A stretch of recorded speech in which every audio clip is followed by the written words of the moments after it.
I still taste dust and desperation on my tongue when I remember that day, standing on my porch at Whispering Pines Ranch, watching her approach through the heat shimmer.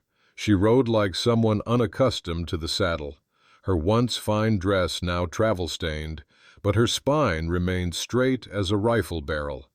When she asked for work, something reckless seized me. "Only if you'll marry me by sunset," I said, the words hanging between us like gun smoke. Her eyes, intelligent, wary, and so damn tired, widened in disbelief. But then calculation replaced shock as she weighed my outrageous proposal against whatever demons had driven her west. I needed a wife to secure my land claim. She needed shelter before her last $3 vanished. Neither of us imagined how blood and betrayal would bind us together, or that a marriage built on convenience would be tested by bullets in the night. My name wasn't even my own back then. Before we dive into today's story, take a moment to share where you're watching from. We love seeing how our stories connect people from all around the world.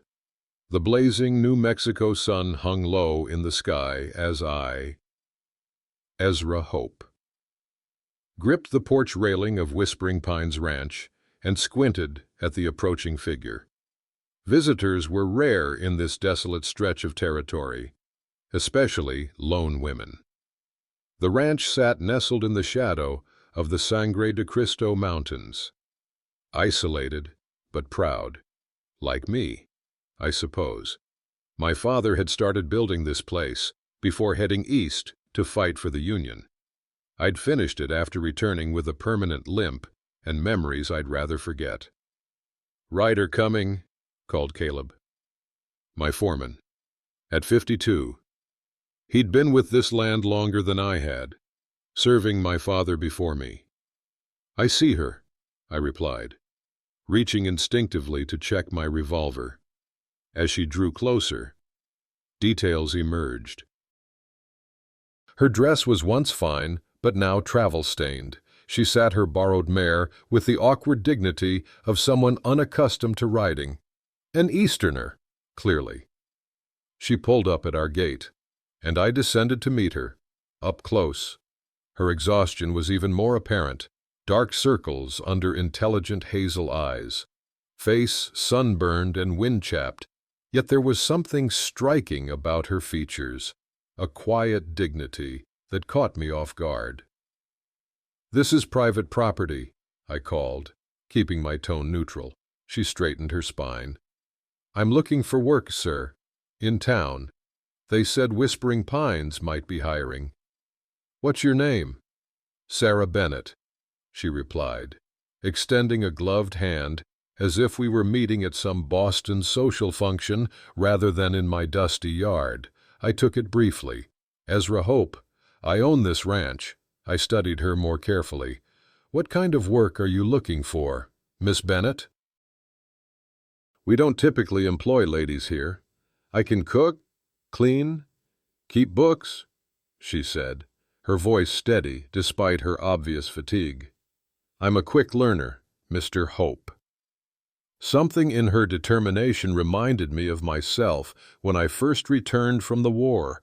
Desperate but unwilling to show it, the government inspector was due in 3 days to evaluate my claim on the North Valley property. 5 years of work, my father's dream, all hanging on, proving I'd established a permanent homestead. "There's only one position open," I said slowly, watching her reaction, "and I'll only offer it under one condition." "What condition?" she asked, wariness creeping into her expression. I glanced at the setting sun, then back to her face. "Only if you'll marry me by sunset." Her mouth fell open. "I beg your pardon?" "You heard me. Miss Bennett, marry me by sunset today, or the job's not yours." "That's preposterous," she sputtered. "I don't even know you." "Lot of women out here marry men they barely know," I replied with a shrug. "Got my reasons for asking. Take it or leave it." Miss Bennet clutched her small satchel tighter. I could almost see the calculation behind her eyes, weighing utter impropriety against whatever desperate circumstances had brought her here. "Why would you propose marriage to a complete stranger?" she demanded. "Got a homestead claim that needs proving up. Government requirement says I need a wife living on the property. Deadline's in 3 days. A business arrangement. Then," she said, her voice cooling, "not a real marriage. On paper, yes. In practice, we can negotiate terms." Dawn breaks harshly in New Mexico territory. No gentle transition, but a sudden assault of light and heat.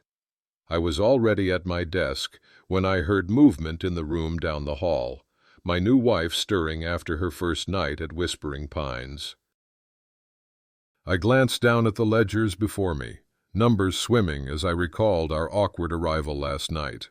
Martha's surprise quickly masked by practicality as she showed Sarah to the room that once belonged to my mother, the careful distance between us as we shared a silent supper, the door closing firmly between us as we retired to separate rooms. A knock at my study door interrupted my thoughts. "Enter," I called, closing the ledger. Sarah stood in the doorway, already dressed in one of her 2 travel-worn dresses, hair neatly pinned. Despite her circumstances, she carried herself with unmistakable dignity. "Good morning, Mr. Hope," she said formally. "Mrs. Hope," I replied, the name strange on my tongue. "I trust you slept well?" "Well enough, thank you." Her eyes scanned the study, the bookshelves lining the walls, the maps spread across my desk, the locked cabinet where I kept my more private papers. "Martha will show you around the kitchen and household," I said, rising from my chair. "She's been needing help. Her arthritis makes some tasks difficult." Sarah nodded, then hesitated. "Judge Hollister's comment yesterday about your previous brides. I'd like to understand what I've gotten myself into, Mr. Hope." My jaw tightened. Like I said, 2 women agreed to similar arrangements, both reconsidered. "Because of your reputation?" Her gaze was direct, challenging me to look away. I didn't. "Partly. This territory's full of rumors, Mrs. Hope, some true, some not." I moved to the window, looking out over the ranch yard where men were already at work. "I fought for the Union, came home to find my father dying, and this place nearly in ruins. I've worked every day since to rebuild what he started.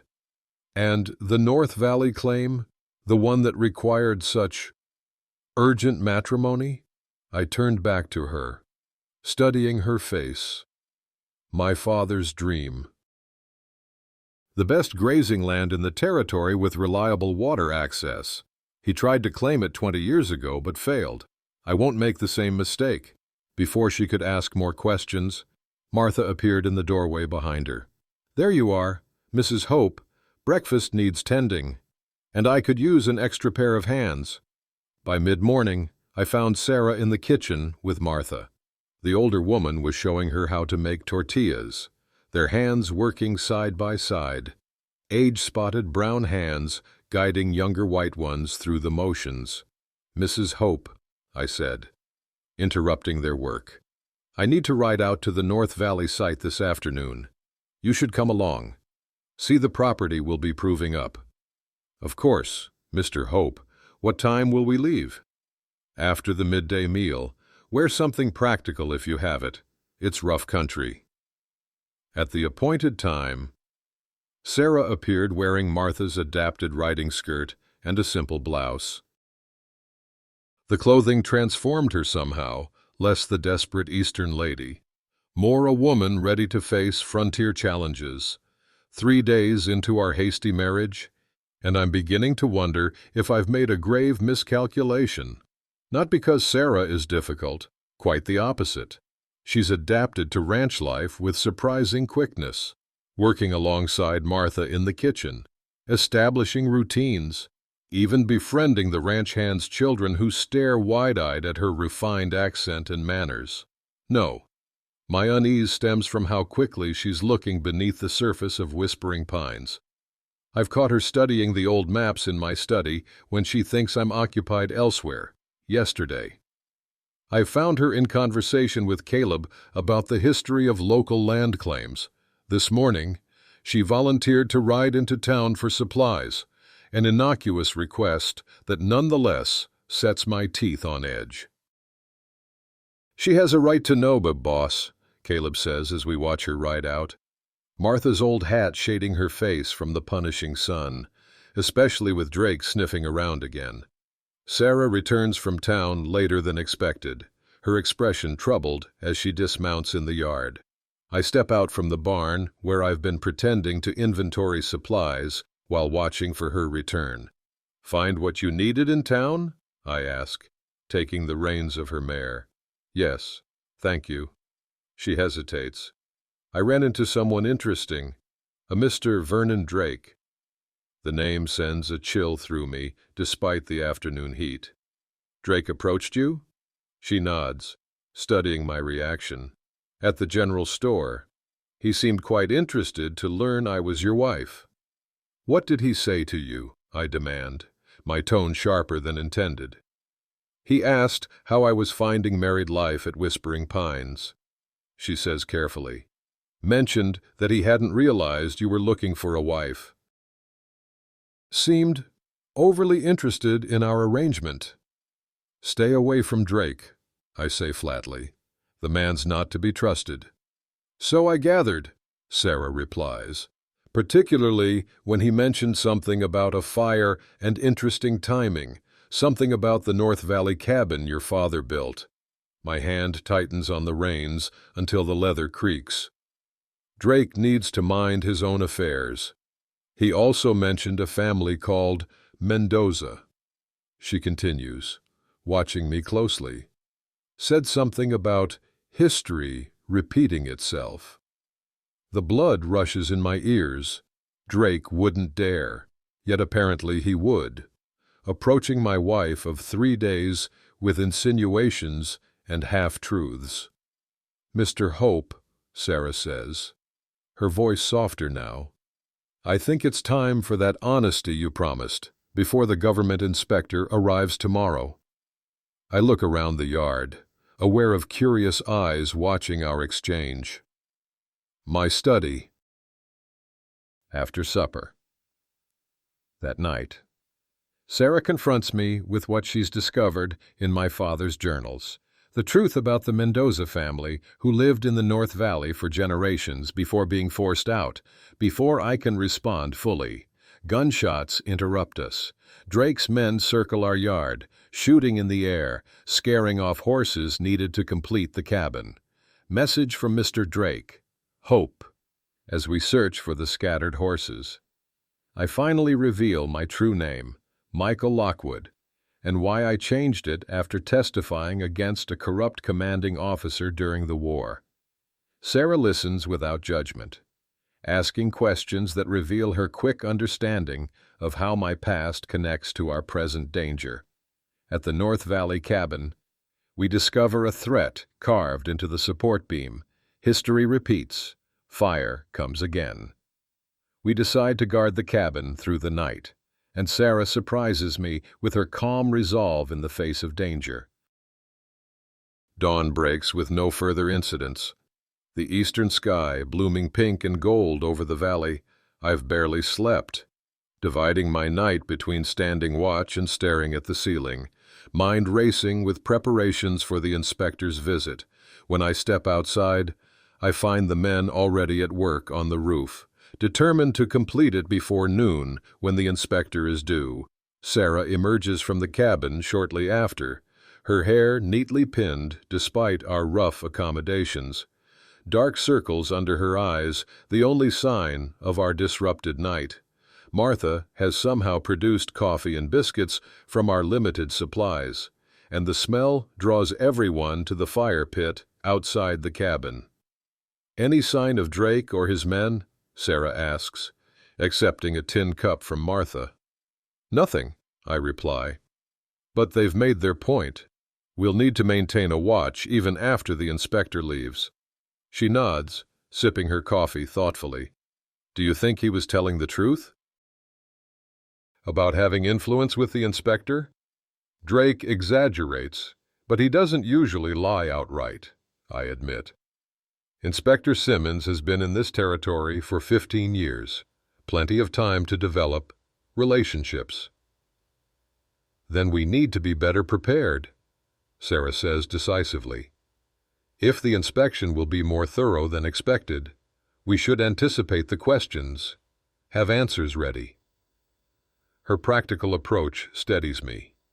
You're right, the claim paperwork is straightforward, but Simmons might look for inconsistencies in our story. Our marriage, she clarifies. Yes, I hesitate. We should align on the details, how we met, why we married quickly. A whirlwind courtship following your visit to Boston last winter, Sarah suggests. I was seeking adventure in the West. You were seeking a partner for your ranch. We corresponded. And when I arrived, we decided not to wait. I raise an eyebrow, impressed by her quick invention. You've thought about this. I had a long night, she says with a small smile. Did you visit Boston last winter, Mr. Hope? I've never been east of the Mississippi, I admit. Then we met when you were in Santa Fe on business. She adjusts smoothly. I was visiting my cousin there. The inspection proceeds with excruciating thoroughness. Simmons examines every inch of the cabin, questioning us separately about our marriage and plans. Sarah handles these smoothly. Our practice story flowing naturally from her lips.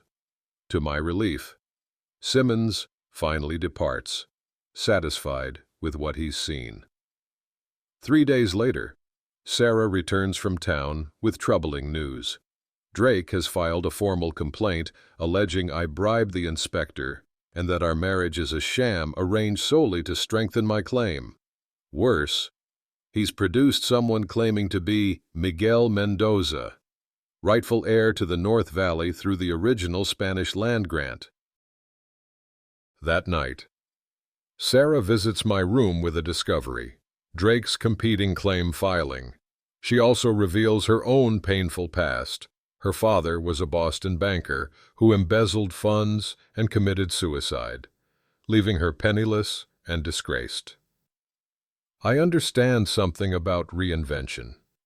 Mr. Hope, she says quietly, about leaving behind one name and building a new life under another.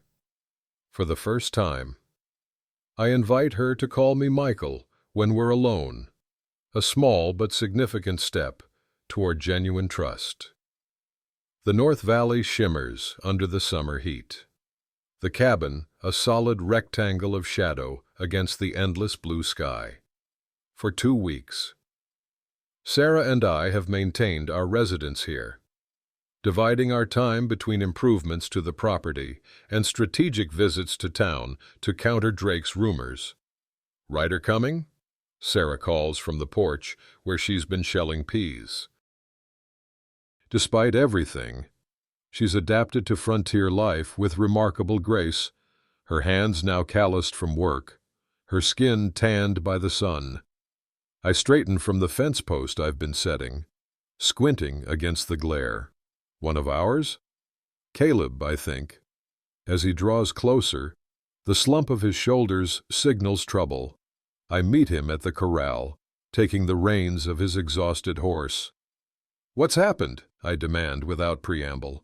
Caleb wipes dust from his face with a bandana. "Drake's made his move. Man showed up in town yesterday, claiming to be Miguel Mendoza, grandson of the original grant holder. Has papers to prove his claim, witnesses who recognize him." My stomach drops. Impossible. The last Mendoza heir died years ago. This one's been in Mexico. Apparently, just learned of his family's claim. Caleb accepts the water Sarah brings him.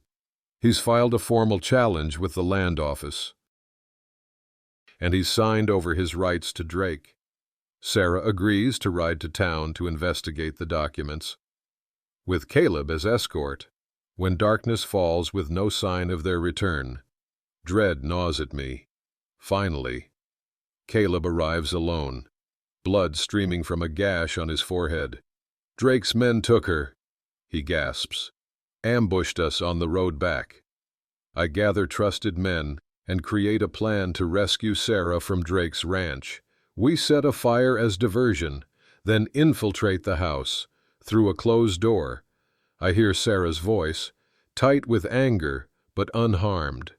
"Your false Mendoza won't stand up to scrutiny," she's saying. "The land office has records of the real Miguel Mendoza's death in 1863. "Records can be amended," Drake replies smoothly, "especially when accompanied by generous donations to the right officials." "Is that how you've built your empire? Bribes and intimidation?" Drake chuckles. "Among other methods. Your husband understands the value of flexibility when it comes to identity and ownership." "My husband didn't desert," Sarah says with quiet fury. "He served honorably until discharge. Unlike some men, he doesn't build his fortune on others' suffering." Her defense of me, despite her own danger, ignites something fierce in my chest. I throw open the door, revolver drawn. After a tense standoff, we escape with Sarah, but Drake's men pursue us. At the cabin, a bullet grazes Sarah's arm, the glass of a window shattering with the shot. As I tend her wound, Sarah rejects my plan to ride for the sheriff alone. That's exactly what Drake wants, to separate us, make us vulnerable. Instead, she suggests we find Elena Mendoza, rumored to be living near Taos. If she's alive, her testimony would expose Drake's fraud instantly. I confess I've avoided seeking Elena, not wanting to complicate my claim with legitimate Mendoza heirs.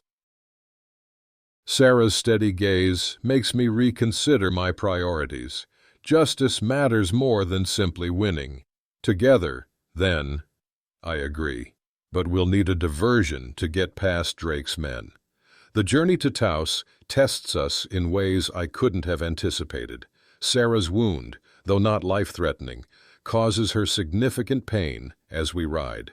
The summer heat is merciless, water scarce along our route, yet throughout it all, Sarah's resolve never wavers. On our third day, we reach the small village outside Taos, where Elena Mendoza supposedly sought refuge with relatives. The local priest, Father Domingo, reluctantly leads us to a small adobe house surrounded by a carefully tended herb garden. An elderly woman sits in the shade, her weathered face revealing little as we approach. "Hope," she says, my name like a test on her tongue. "Son of James Hope, who claimed the North Valley after my family was driven out?" "Yes," I admit. "James Hope was my father, and now you claim the land yourself." "I do, though recent events have complicated my understanding of that claim." We explain about Drake's scheme, the fraudulent heir, the upcoming hearing in Santa Fe. Elena listens impassively, then confirms what we suspected. The man Drake presents as my grandson cannot be Miguel. My son's only child died in infancy before my son himself was killed in your civil war. When I ask if she'll testify at the hearing, she hesitates. At my age, travel is difficult, and appearing before American authorities holds little appeal after our experiences with their justice. Sarah suggests a sworn statement instead, but Elena raises a more fundamental question.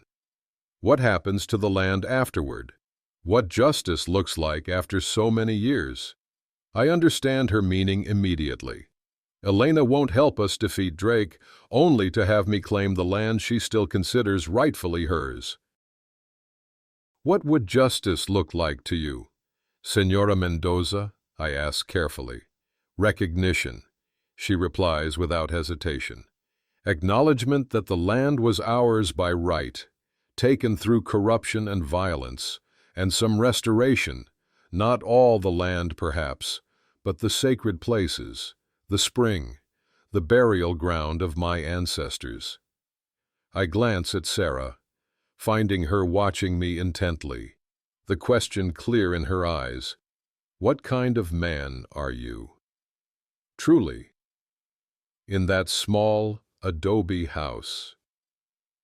I make a decision that transforms everything, signing away a portion of the North Valley to Elena Mendoza and her designated heirs, acknowledging the historical injustice that gave my family claim to the land. In return, Elena provides a sworn statement regarding the real Miguel Mendoza's death. Back in Cimarron, the county clerk records our agreement and notarizes Elena's statement. Drake confronts us, threatening that there are other ways to secure what I want. As we prepare for the Santa Fe hearing, Sarah and I discuss what happens after, regardless of the outcome.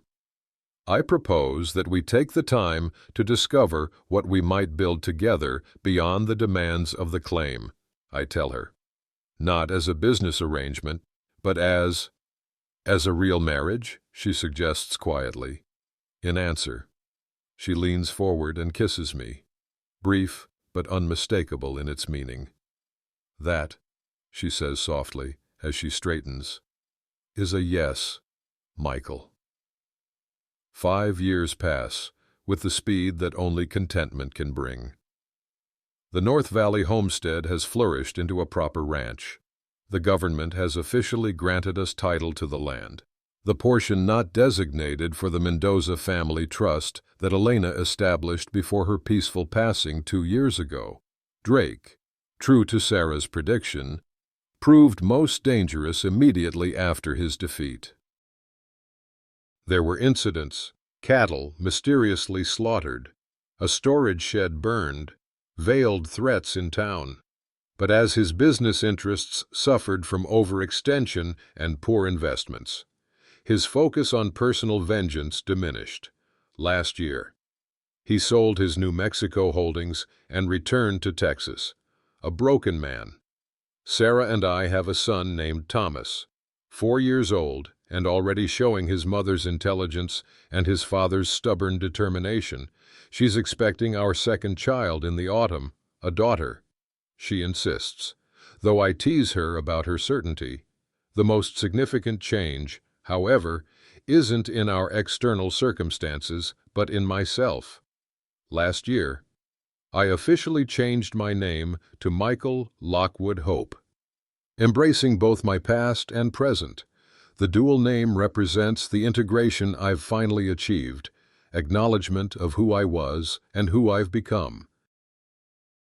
This morning, as summer sunlight streams through the windows of our expanded cabin, I watch Sarah at the breakfast table, teaching Thomas his letters.